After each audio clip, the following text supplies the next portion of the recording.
From all-electric aircraft Alice taking off in Washington state, to electric seaplanes gliding over Boston waters, or a battery-powered plane taking to Italy's skies, a global race is on to develop electric planes. We were able to witness history in the making.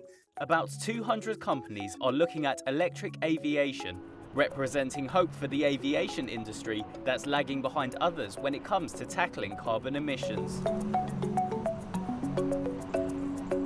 In September 2022, US aviation company Aviation Aircraft debuted its all-electric aircraft.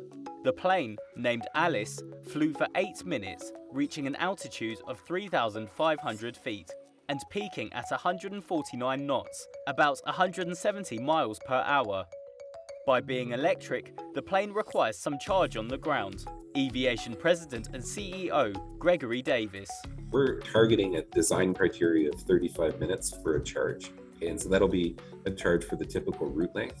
It's actually, as I just said, it's actually a design point. So going back to the comment I made earlier about designing batteries for aircraft, it's one of the considerations is how quickly do we want it to charge? How much power do you want to be able to draw from it? Alice's flight is the latest in a growing global race to develop electric planes. The aviation sector accounts for about 2.8% of global CO2 emissions. What is more worrying is that emissions from flying have risen by 2% a year since the turn of the century, and they could reach a fifth of total emissions by 2050. As the global economy slowly but surely shifts to a lower carbon model, the aviation sector has been lagging behind. The prospect of electric flight is appealing in many ways and can help speed up decarbonisation in a growing sector. A number of manufacturers are developing electric aircrafts, including Siemens, Airbus and Rolls-Royce.